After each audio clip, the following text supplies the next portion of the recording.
반갑습니다. 타임 레버리지. 시간을 들여 막대한 시기로 치환한다.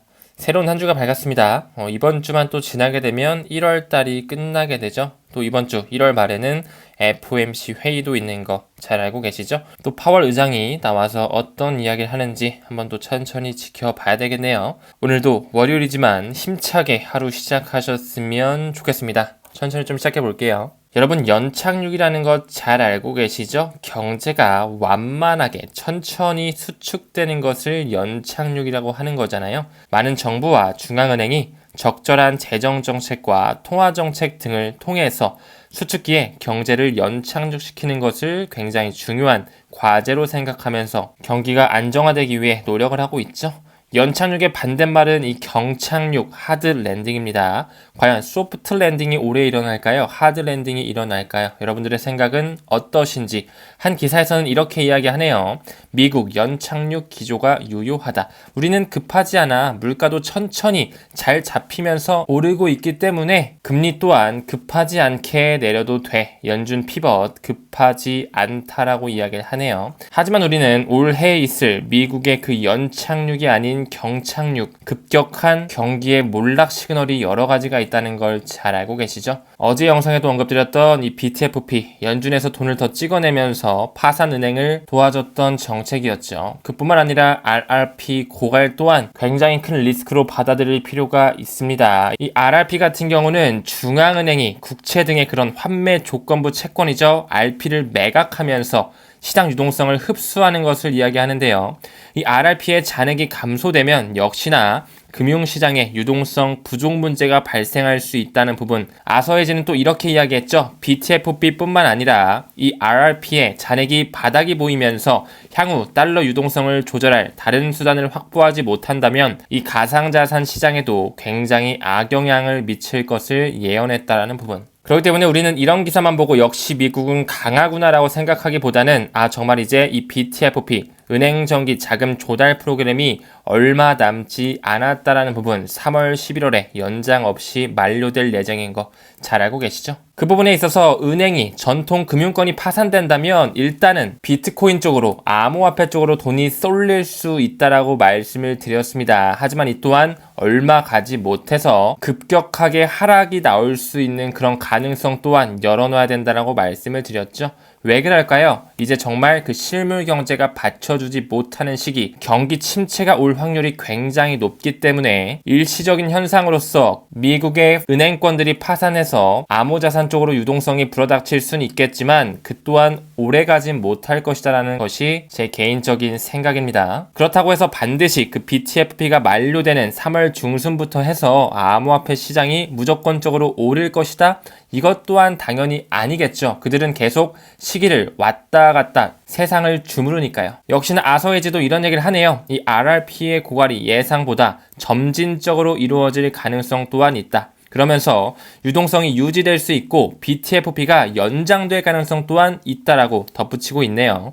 향후 정부 정책 그리고 금리 조정에 따라서 중국이 위안화 채권을 대거 발행하거나 일본 투자자들이 미국 채권을 매도하고 일본 채권을 사들이는 등의 이런 시나리오도 제시하면서 다양한 변수가 나올 수 있기 때문에 우리는 이런 여러 가지 팩터들을 인지하고 어떻게 연준이 이끌어 나가는지를 보면서 암호화폐 시장 조금 더 장기적으로 가져가면서 면밀히 살펴볼 필요가 있다라고 생각이 됩니다. 다음 기사 보게 되면 리플에서 시니어 매니저 한 명을 고용하려고 하네요. 비즈니스 디벨롭먼트, 바로 디파이죠. 탈중앙 금융뿐만 아니라 이 ETF를 추진하기 위해서 고위직을 구인하고 있다는 부분.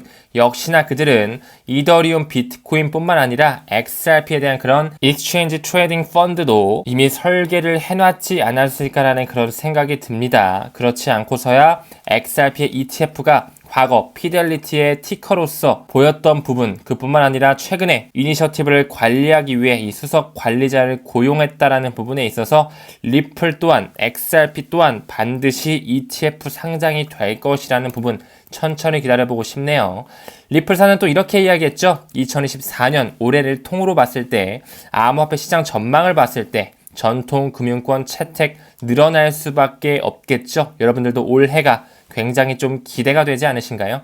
역시나 그 소송, 코인베이스라든지 바이낸스 그리고 리플사의 소송 또한 마무리가 되는 하나의 해 2024년이 되지 않을까 그런 생각 다시 한번 좀 공유 드립니다. 이제 1월달이 끝나가는데 올해 또 얼마나 흔들어 될까요? 이더리움 현물 ETF 역시나 미승이 날 수 있다는 가능성 우리는 이미 열어놓고 있죠. 5월달쯤에 승인 될 확률도 있지만 더 미뤄질 확률도 있다는 부분 우리는 한 발자국 뒤에서 지켜보면서 여유로운 스탠스로 모아갔으면 좋겠습니다. 브릭스 얘기 잠깐 할까요? 브릭스는 이번에 금을 사용하여 미국 달러에서 글로벌 수요를 이동시킵니다. 역시나 그 브릭스 세력과 오펙 플러스가 협업을 통해서 함께 가면서 탈달러화를 가속화시키고 미국의 헤게모니를 깨트리고 있죠. 그 부분의 일환으로 모건 스탠리는 또 이런 얘기하네요. 비트코인과 이 브릭스가 2024년 탈달러에 큰 영향을 줄 것이다. 하지만 실상은 어떻죠? 이런 모건 스탠리 같은 세계 최대 자산 운용사들이 모든 암호화폐 생태계를 이미 점령을 완료했다라는 부분 플러스 알파로 리플사와 연관된 새로운 금융 시스템 역시 그들이 설계하에 이미 점령을 완료했다라고 말씀을 드렸습니다. 디지털 커런시 그룹의 뿌리 모건 스탠리뿐만 아니라 블랙록, 뱅가드, 스테이트 스트리트, 피델리티까지 함께 가는 거 우리는 잘 알고 있죠. 저의 생각을 말씀드리자면 브릭스, 오펙 플러스 모두 그 미국과 연관되어 있는 기득권 세력들이 짜놓은 시나리오일 뿐이다. 이 브릭스를 필두로 해서 CBDC가 점점 활성화되고 있는 부분, 덩치 커진 암호화폐 가장 활발하게 사용되는 국가는 어디일까요? 브릭스의 대장 국가라고 불리우는 인도에서 굉장히 활성화되면서 쓰이고 있네요. 더 나아가서 IMF의 공식 블로그를 봤을 때 IMF 총재가 이런 얘기를 했죠. 모든 국가들이 CBDC를 신중하고 체계적으로 계속 탐구하는 것이 탐색하는 것이 유용할 것이다 라고 하면서 역시나 이 CBDC 도입에 있어서 선두에 있는 나라들 브라질, 중국, 유로존 인도, 영국, 미국을 제외한 그 기득권 국가들 뿐만 아니라 브릭스 국가들이 들어와 있으면서 CBDC의 가속화를 역시나 가져오고 있다라고 말씀을 드렸죠. 그 세력들은 모두 한 통속으로 연결되어 있다라는 부분 반드시 그 새로운 금융 시스템 스위프트 2.0 망에는 어떤 메시징 표준이 들어오고 어떤 블록체인 회사와 연관되어 있고 도매용 CBDC 국경 간 결제에 있어서 사용되는 토큰이 과연 어떤 토큰인지 우리는 그 부분을 굉장히 집중적으로 파고들면서 그 공식적인 논문과 보고서에서 그 팩트 체크를 확인하면서 가치 투자를 이어가야 되겠죠. 천천히 우리는 수량에 집중하는 모습으로 긍정적으로 받아줬으면 좋겠습니다. 뱅가드는 왜 이럴까요? 암호화폐 투자보다는 투기에 가깝다. 최근에 또 비트코인 ETF 또한 받아들이지 않으면서 뱅가드의 자금을 운용을 맡긴 그 투자자들이 엄청난 불만을 표시했었죠. 과연 그 블랙록과 연관돼 있는 세계 최대 자산 운용사로 손꼽히는 뱅가드는 왜 이렇게 암호화폐에 대해서 부정적으로 생각하면서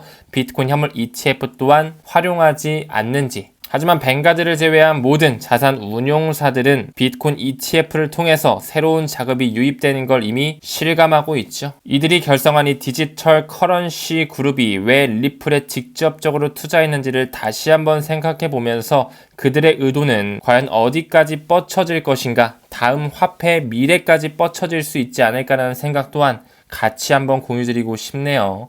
뱅가드 포럼을 통해서 과거부터 자금줄이 연결되며 리플사의 직간접적으로 투자가 일어났다는 부분을 다시 한번 언급드리면서 결국에는 새로운 금융 시스템망과 연관돼 있다는 부분, 어쩌면 몇 년 후에 뱅가드의 자금을 맡겼던 그 투자자들은 엄청난 수익을 볼 확률 또한 있어 보이네요. 왜 뱅가드가 비트코인에 대해서 이렇게 부정적으로 나오면서 현재 뜨거운 감자로 올라와 있는지 우리는 그 이면을 생각해 볼 필요가 있다라고 생각합니다. 리플사가 이렇게 이야기하죠. SEC의 패소로 소송이 마무리될 수가 있다. 2024년은 주제의 명확성이 들어오는 한 해가 될 것이다 라고 이야기하고 있는데요. 저 또한 그렇게 생각을 하고요. 그 세 가지의 소송 중에 어떤 소송이 먼저 마무리되면서 엮이면서 한 번에 끝날지는 천천히 두고 봐야 되겠지만 앞서 언급드렸던 경기 침체 리스크 또한 우리가 면밀하게 살펴볼 필요가 있다는 거 인지하고 계셔 주셨으면 좋겠습니다. 시간이 지나면 지날수록 세력이 왔다 갔다 또 흔들어 될 것이고 미디어와 언론을 통해서 개미 털기도 굉장히 많이 시전을 하겠죠. 하지만 우리는 우리만의 코어를 지키면서 우리만의 길을 꾸준히 긍정적으로 걸어갈 수 있는 가치 투자자로 꼭 성공 투자하셨으면 좋겠습니다. 너무 어렵게 생각하지 마시고요. 본인의 재정 상황에 맞게 천천히 수량을 모아간다라고 쉽게 생각할 필요도 있지 않을까요? 월요일입니다. 오늘도 좋은 하루 보내셨으면 좋겠고요. 추운데 항상 건강 유의하셨으면 좋겠습니다. 우리는 모든 면에서 점점 더 좋아지고 있습니다. 감사합니다. 성투합시다.